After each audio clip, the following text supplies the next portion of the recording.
soit avec vous. Et avec votre esprit. Évangile de Jésus-Christ selon saint Luc. Gloire à toi, Seigneur. En ce temps-là, Jésus déclarait à ses disciples: Je vous le dis, à vous qui m'écoutez, aimez vos ennemis. Faites du bien à ceux qui vous haïssent. Souhaitez du bien à ceux qui vous maudissent. Priez pour ceux qui vous calomnient. À celui qui te frappe sur une joue, présente l'autre joue. À celui qui te prend ton manteau, ne refuse pas ta tunique. Donne à quiconque te demande, et à qui prend ton bien, ne le réclame pas. Ce que vous voulez que les autres fassent pour vous, faites-le aussi pour eux. Si vous aimez ceux qui vous aiment, quelle reconnaissance méritez-vous? Même les pécheurs aiment ceux qui les aiment. Si vous faites du bien à ceux qui vous en font, quelle reconnaissance méritez-vous? Même les pécheurs en font autant. Si vous prêtez à ceux dont vous espérez recevoir en retour, quelle reconnaissance méritez-vous? Même les pécheurs prêtent aux pécheurs pour qu'on leur rende l'équivalent. Au contraire, aimez vos ennemis. Faites du bien et prêtez sans rien espérer en retour. Alors votre récompense sera grande et vous serez les fils du Très-Haut. Car lui, il est bon pour les ingrats et les méchants. Soyez miséricordieux comme votre Père est miséricordieux. Ne jugez pas et vous ne serez pas jugés. Ne condamnez pas et vous ne serez pas condamnés. Pardonnez et vous serez pardonnés. Donnez et l'on vous donnera. C'est une mesure bien pleine, tassée, secouée, débordante, qui sera versée dans le pan de votre vêtement. Car la mesure dont vous vous servez pour les autres servira de mesure aussi pour vous. Acclamons la parole de Dieu. Louange à toi, Seigneur Jésus.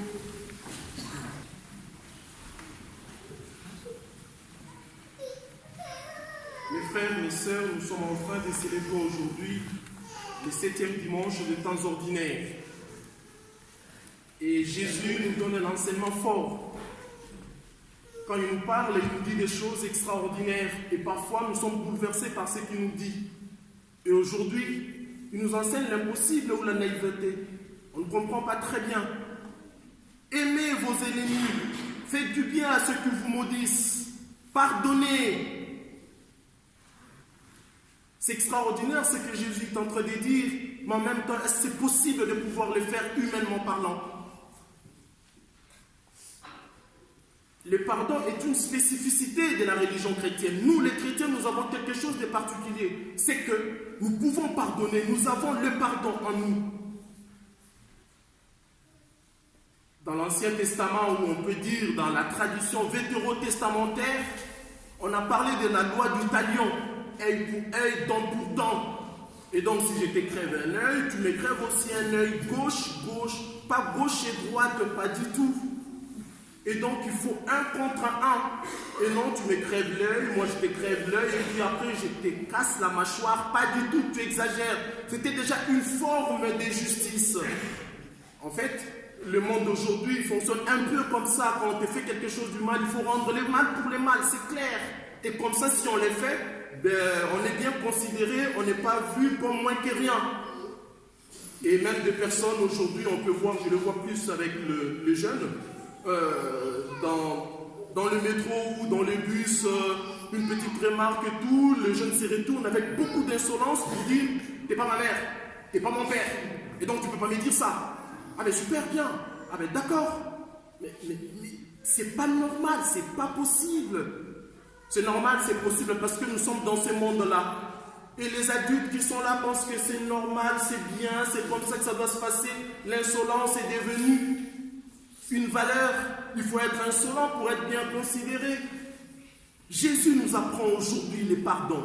Les pardons, c'est quelque chose d'extraordinaire. Le pardon est une force de Dieu dans nos cœurs. Quand on est humain en tant que tel, on ne peut pas réfléchir en termes de pardon, c'est pas possible. Quelqu'un qui m'a fait du mal. J'ai perdu mon travail, mon père, parce que justement, cette personne m'a causé du tort et donc j'ai été licencié. Je ne peux pas le pardonner. Comment je peux lui pardonner? Comment je peux le faire, mon père? Dans ma famille, j'ai eu des problèmes avec mon frère, avec ma soeur, et donc ce qu'il m'a fait, je ne peux pas pardonner.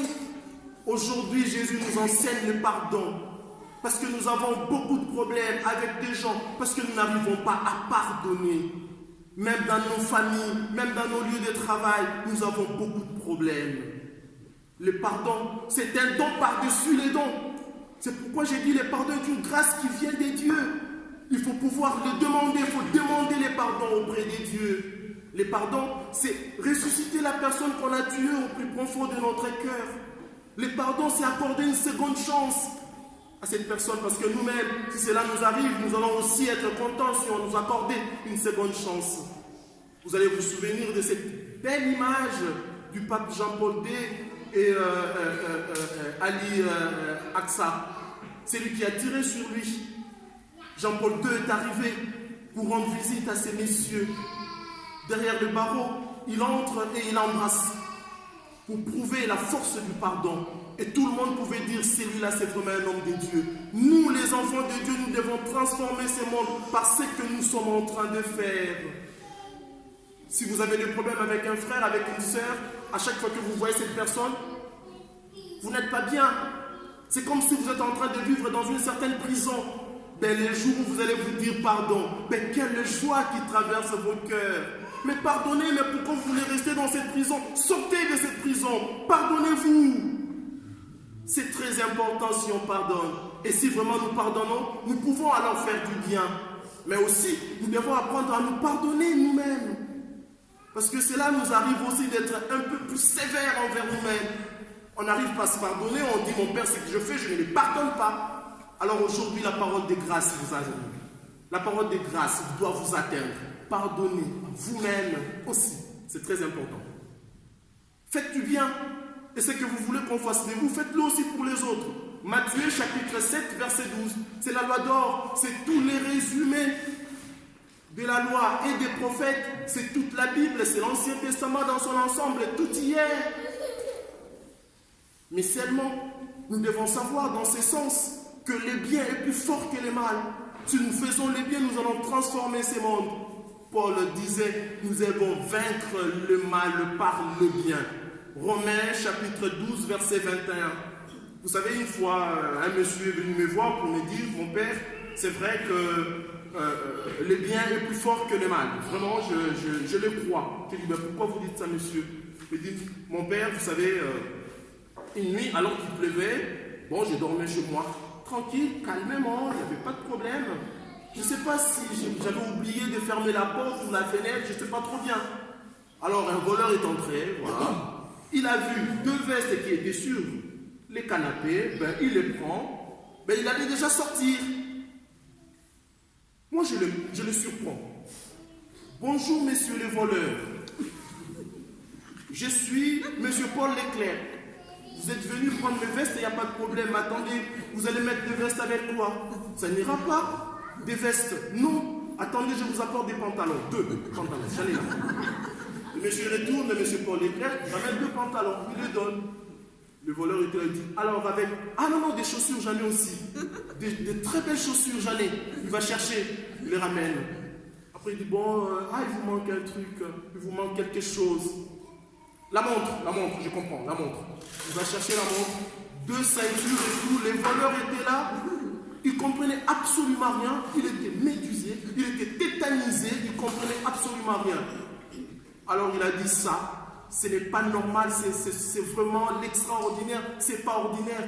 Il dépose tout et il s'enfuit parce que c'est pas normal ce qui vient de se passer. Justement, le bien est plus fort que le mal. Si nous vivons ainsi, nous pouvons faire nôtre la parole de Paul. ma vie aujourd'hui dans la condition humaine, je la vis dans la foi au Fils de Dieu qui m'a aimé et qui s'est livré pour moi.